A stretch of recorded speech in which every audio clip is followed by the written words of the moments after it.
Okay, time for a new video. Welcome back to my channel, or hello if you're new. This is yet another Eurovision 2025 related video here on my channel, and today I'm going to be talking about a few nations I believe could really struggle, if not finish last, at the 2025 edition of the Eurovision Song Contest, which as we all know will take place in a few weeks' time now in Basel, Switzerland. As always, you're welcome to let me know your thoughts on anything I discuss in today's video by leaving a comment down below, and as always there are links in the description to my other social media pages. Check them out if you so wish. A short time ago I did make a video talking about a few nations I believe could win the 2025 edition of the ESC. If you haven't already seen it, it's been up on my channel for a little while. Check it out if you so wish. But of course, if somebody is going to win, somebody is going to finish last. What I'm going to do in today's video is go through the entire 2025 lineup, albeit not in any great depth, and talk a little bit about those few countries I believe could absolutely struggle to get a lot of love in Basel in a few weeks' time. So, before I get into this year's crop, let's take a look a little bit at those nations that have finished last in the semi-finals over the past couple of years. In Rotterdam in 2021, Ireland finished last in semi-final 1. That was Maps by Leslie Roy. That was a little bit of a surprise to me, although absolutely after the rehearsal footage came out and we started seeing some photos behind the scenes and things like that, I think the attention shifted to a more negative tone. I don't think this song was that hated at all coming into the Rotterdam contest, and then obviously it didn't really work terribly well live. I still like the song though. The studio version is absolutely pretty solid. But it's understandable why Ireland finished bottom of the pile in that first semi-final several years ago. Did we see it coming? Could we have predicted that? Maybe. I don't remember a lot of people saying Ireland are going to finish last though. In semi-final 2, that was a bit more predictable. Latvia finished bottom of the pile. They've really struggled at times in the semi-finals. This was Samantha Tina with The Moon is Rising. Didn't like the song then, not really a fan of it now. The staging was incredibly disappointing. A big stage like that, and it felt so empty, even though she had other people on stage with her. Vocally, it was a bit slipshod as well. And to be honest, I think we could have seen that coming. In 2022 in Turin, Slovenia finished bottom of semi-final 1. That was Disco by LPS. In all honesty, quite a forgettable track. I don't really see many people talk about that song at all these days. It was a group of guys, big disco ball on stage, camera panning around them at times, somewhat funky, somewhat likeable, but ultimately really lacking any sort of razzle-dazzle to make it stand out from the field. Could we have seen that coming? I would say perhaps yes. As for semi-final 2, Georgia finished bottom of the pile. That was Circus Mircus with Lock Me In. This very quirky entry, quirky staging, quite cool and intriguing, but ultimately lacking support. Could we have seen that song finishing last? Perhaps so. As for the Liverpool contest in 2023 a few years ago, Malta finished bottom of semi-final 1, and I have to say I don't think many people saw this coming. If anything, quite a few people thought this was probably going to go through. This was the busker with Dance Our Own Party. On early in the running order, not that the running order really matters in the semi-finals one bit. It was funky, it was quite vibrant, it was a good time for 3 minutes. But there wasn't really any staying power perhaps with this song. Saying that, I don't think it should have finished last. So maybe a bit of an unpredictable last place in the semi-final there. As for semi-final 2, it was Romania and I believe San Marino, who I haven't written down here. That was Theodor Rondre with DJT Off and Peaked Jacks with Like an Animal. Both of those songs were really lacking support. Absolutely with Romania, I didn't see any situation whatsoever where that could have gone through. San Marino, they weren't going to get much love anyway, so in the end, no real surprises there. 0 points is harsh, but if you're lacking support, and as we know, it's a 100% public vote semi-final situation, you could end up with nothing. You really could. As for last year, Iceland were bottom of the pile in semi-final 1. This was the returning Hera Björk with Scared of Heights. This was bland, everywhere you damn well looked. An okay song. But that's it. Just an okay song. It didn't come across terribly well live. It was lacking support. So no real surprises. I think a lot of people saw it coming. And then Malta again finished last in a Eurovision semi-final. Semi-final 2 in Malmö nearly a year ago. This was completely unjustified, if you ask me. Sera Bonici with Loop. I thought she looked good, sounded pretty good. The whole performance was perfectly fine. She opened the second semi-final. I don't think that was much of a damaging blow. Maybe there wasn't enough support for this in the end. I don't know. We know Malta really struggle more often than not with the public for whatever reason. That might change this year. It remains to be seen. But yeah, Sera Bonici, Malta, last, semi-final 2 last year. I don't think many people predicted that. I certainly didn't. I don't remember predicting Malta to finish last. But that's exactly what happened. And it's interesting to think about this, because is it easier to predict who's going to win, or is it easier to predict which countries are really going to struggle and maybe finish in the bottom 5? I don't really know. Anyway, let's look ahead to this year now at last. So I'm just going to rattle through them. I'm looking down at my whiteboard here as well. So I have written down a few countries, and those will be the ones that I focus on specifically. So, semi-final 1, which will take place on May the 13th in Basel, of course. Let's go through them, and feel free to let me know what you think in the comments. Iceland, are they going to finish last in semi-final 1? I would be highly surprised. Poland, they're not finishing last. Slovenia probably are going to finish last. More on them in a minute. Estonia, no chance. Ukraine going through. Sweden probably winning this semi-final at a canter. Portugal, I don't think so, but you never know. Norway, I don't think so. Belgium, no problem. Azerbaijan, you never know. San Marino, I mean, they have struggled quite a bit in the past, don't often qualify.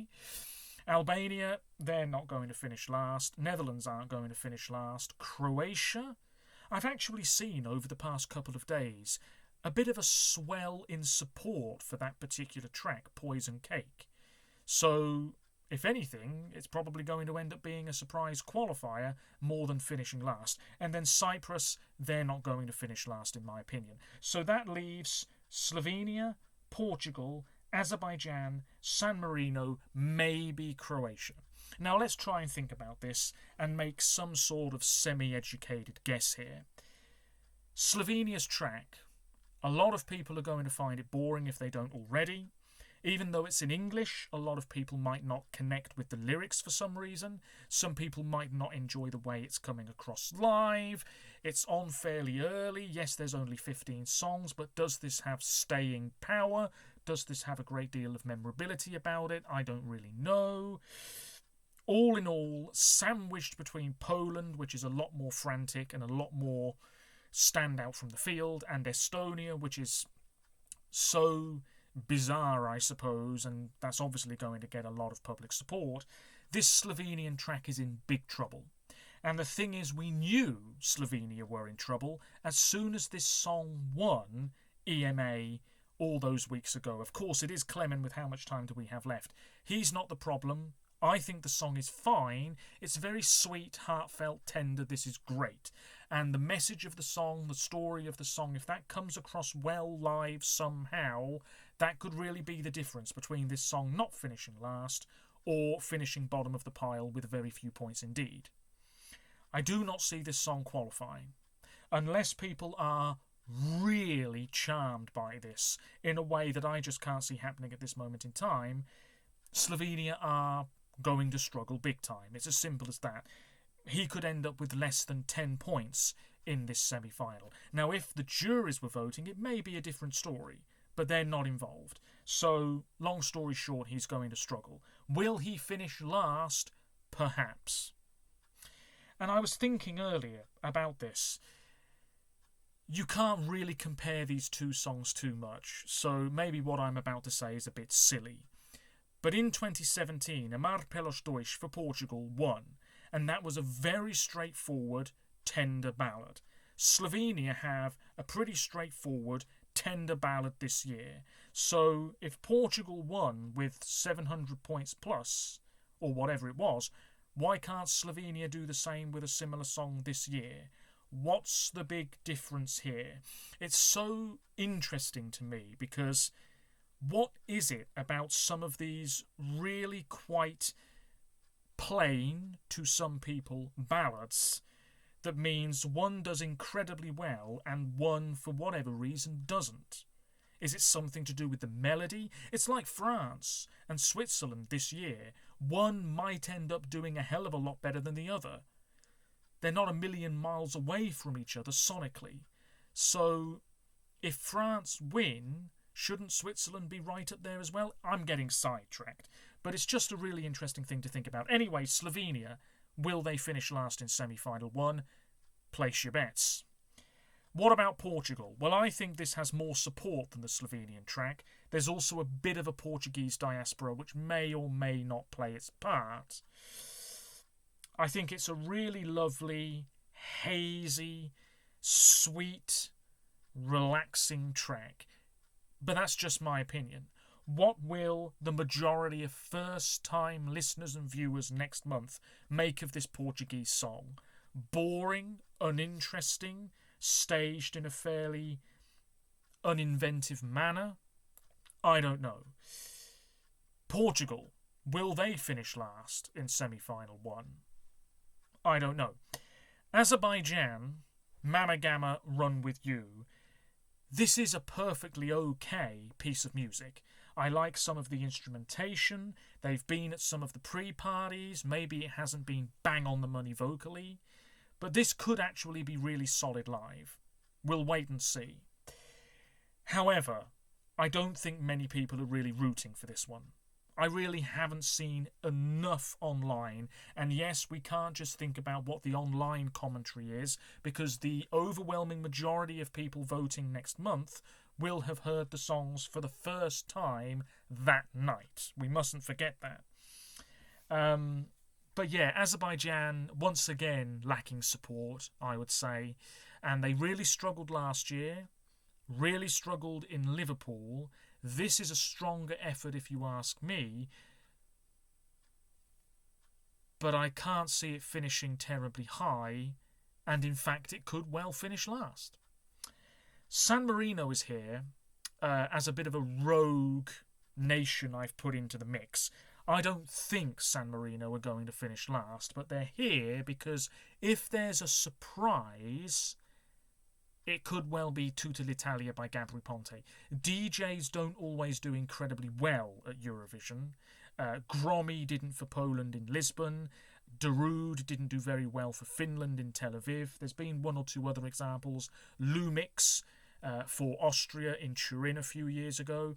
There's just something quite awkward about the way these performances come across when it's a DJ pretending to do their thing behind their little setup. It just looks a little bit crap, to be honest with you. And we've got uncredited vocals here. The song is bouncy, it's fun, it's fairly lively, it's not been too bad at the pre-parties, but if we do have a somewhat surprise last place entry in semi-final 1, it could be San Marino, purely because they've struggled quite a bit in the past.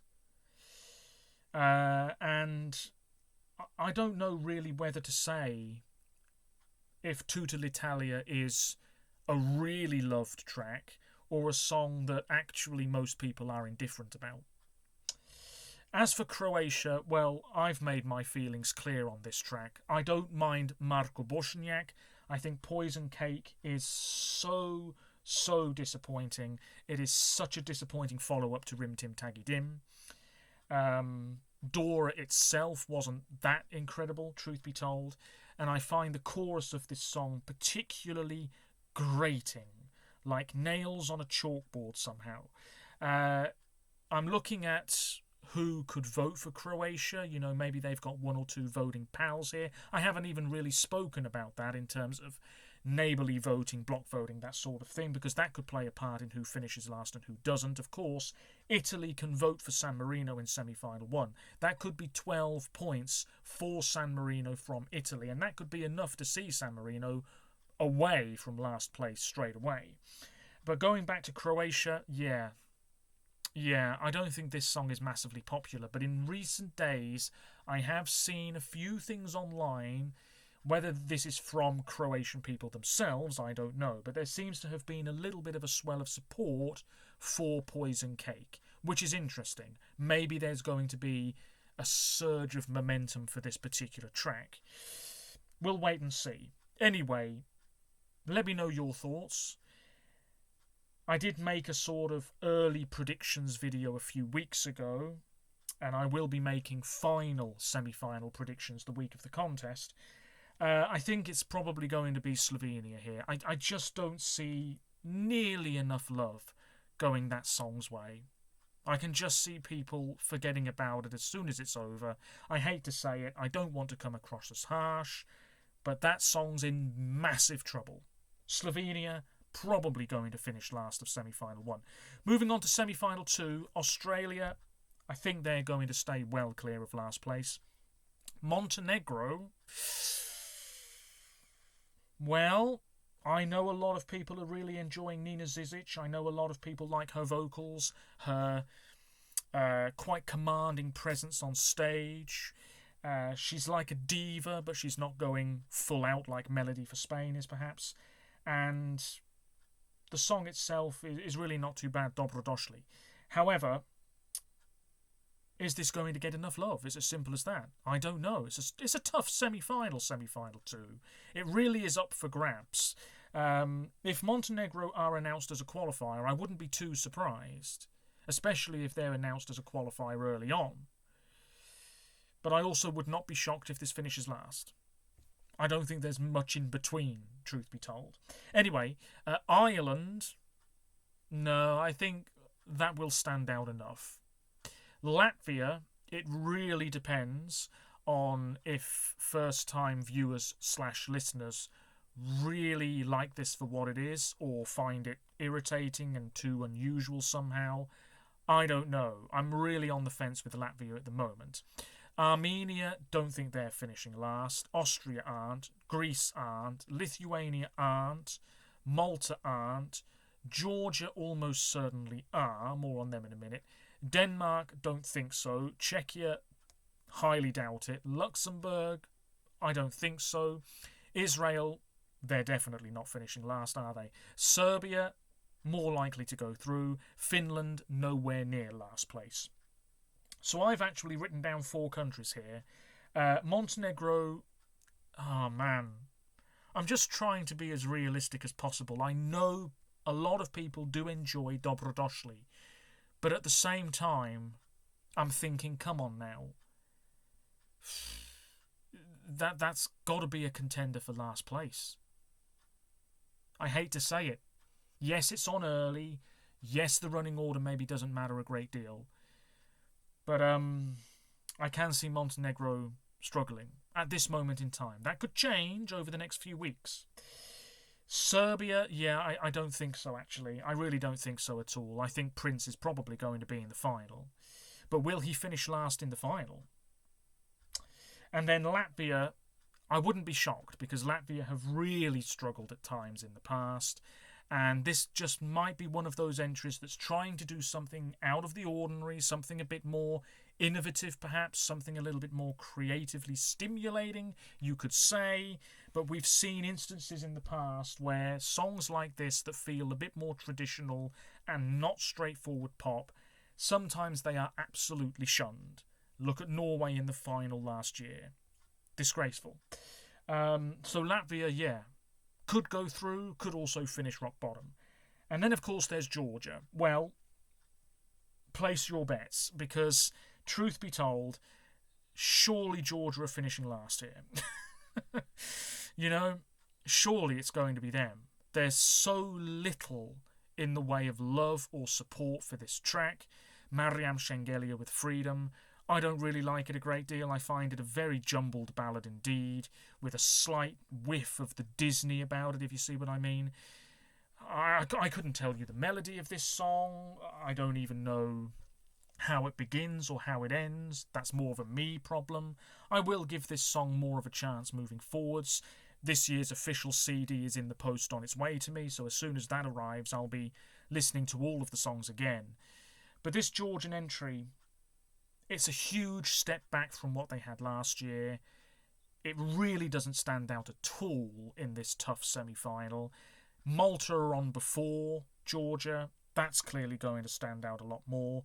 Denmark are on afterwards. There could be a pause in proceedings somewhere there. I don't really know where the commercial breaks and things like that are going to be necessarily.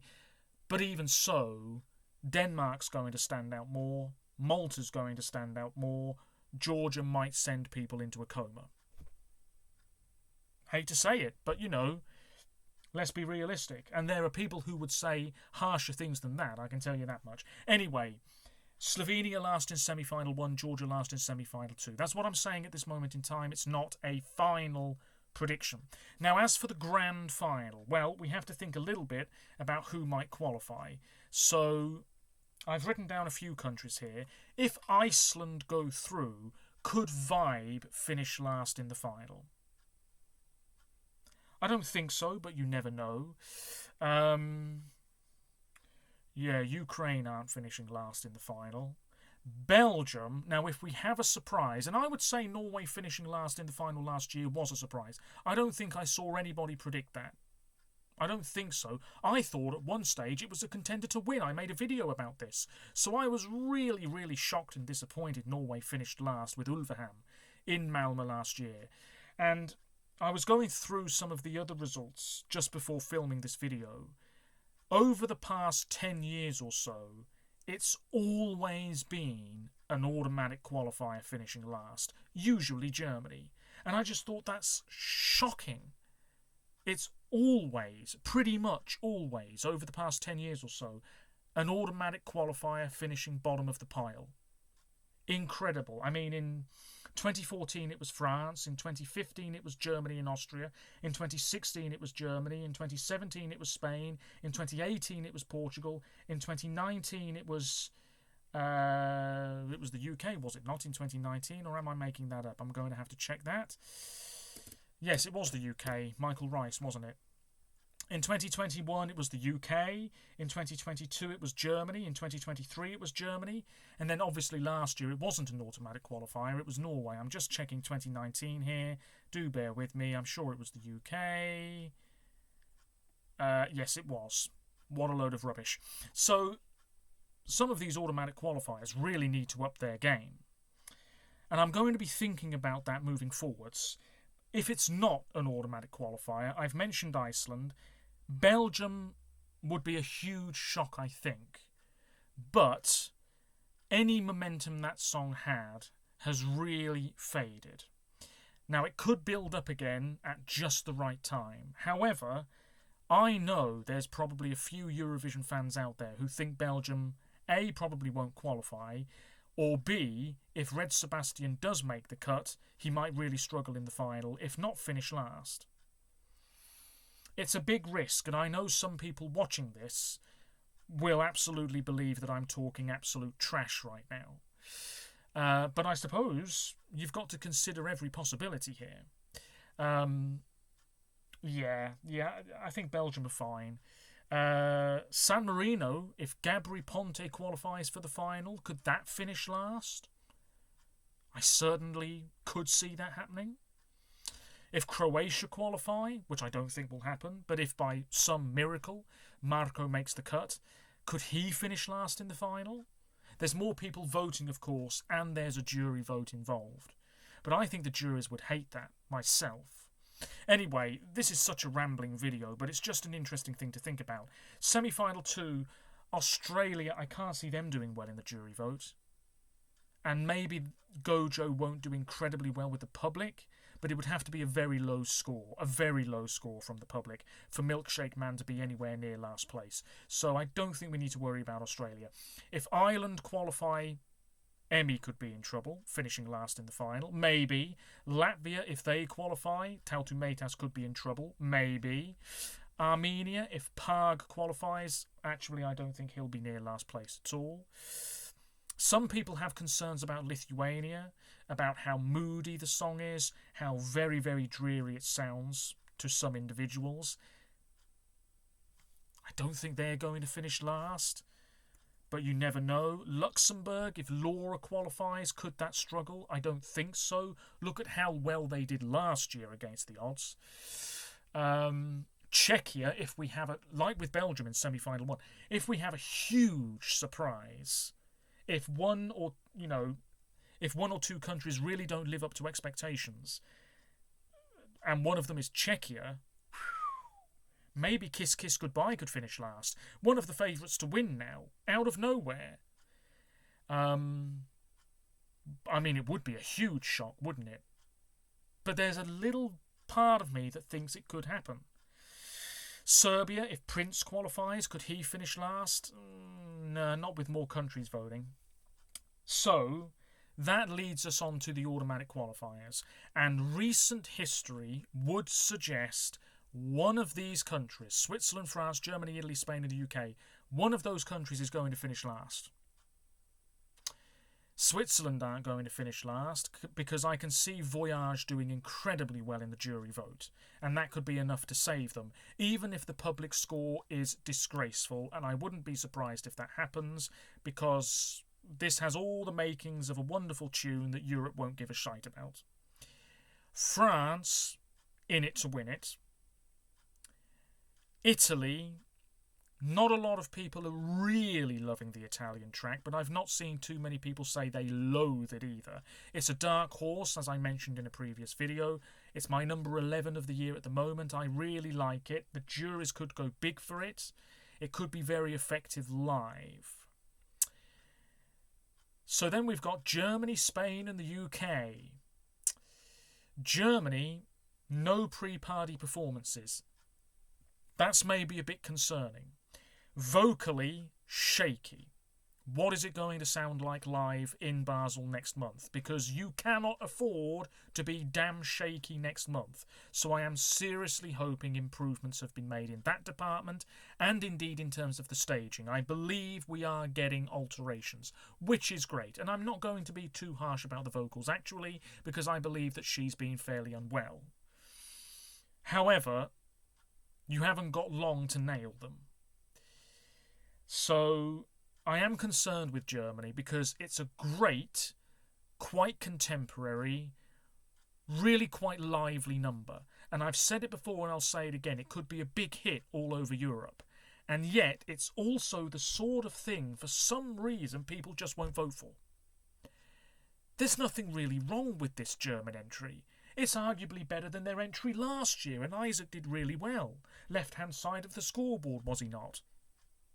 This should be finishing higher than Always on the Run, and yet a lot of people are expecting this to finish nowhere near as high for some reason.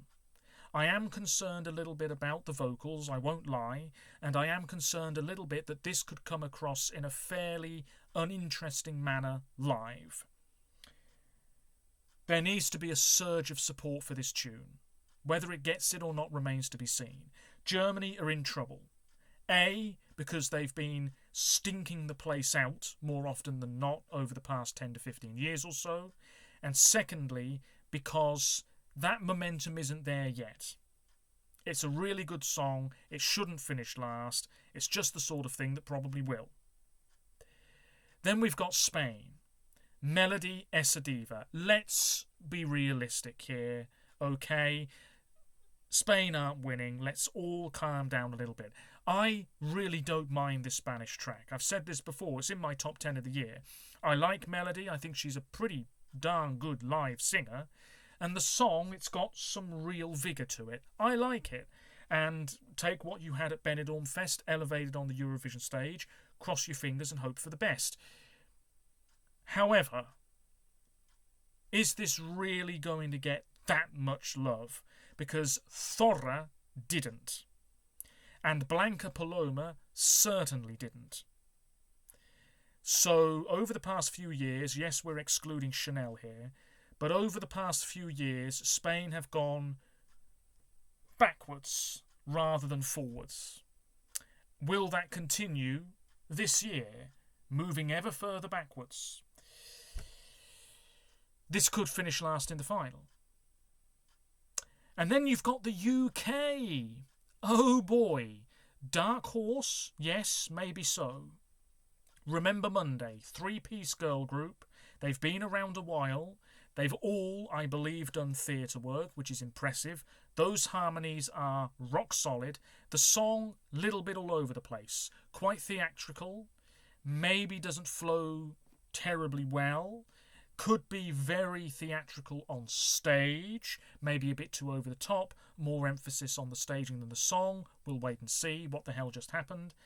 Here's the thing. Maybe I'm only saying this because I'm a Brit. The juries might like this. I can't see them adoring this. The public, I am absolutely convinced, will shaft this like you wouldn't believe. I'm seeing less than 10 points. Oh boy, I really am. Now I know some of you might be thinking, come on now, let's not be negative. But I've seen it before, and I'm going to see it again at some point, and it could be as early as a few weeks' time. When you have the full grand final lineup, things start to become a bit clearer. We'll have seen all of these songs live by the time the grand final is upon us. And we will know, looking at the running order, looking at the betting odds, taking into consideration our own opinions on the songs, it will be clearer to us which countries are in a fat lot of trouble. And the UK, I hate to say it, but if I was a gambling man and I was thinking to myself who's going to finish last in the grand final, I would be tempted to have a little bit of a flutter on Remember Monday. Hate to say it, but I could be quids in. I tell you that much. I can see the UK maybe doing very well. That would be wonderful. I'd be so chuffed for them because they're really likeable girls.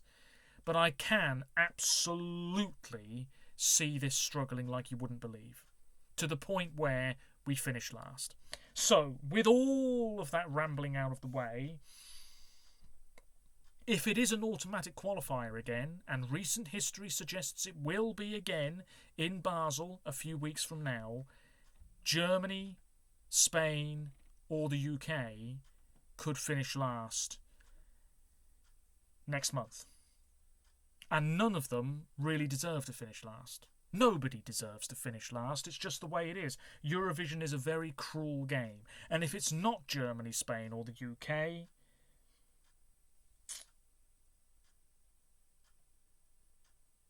I really don't know. I really don't know. I mean,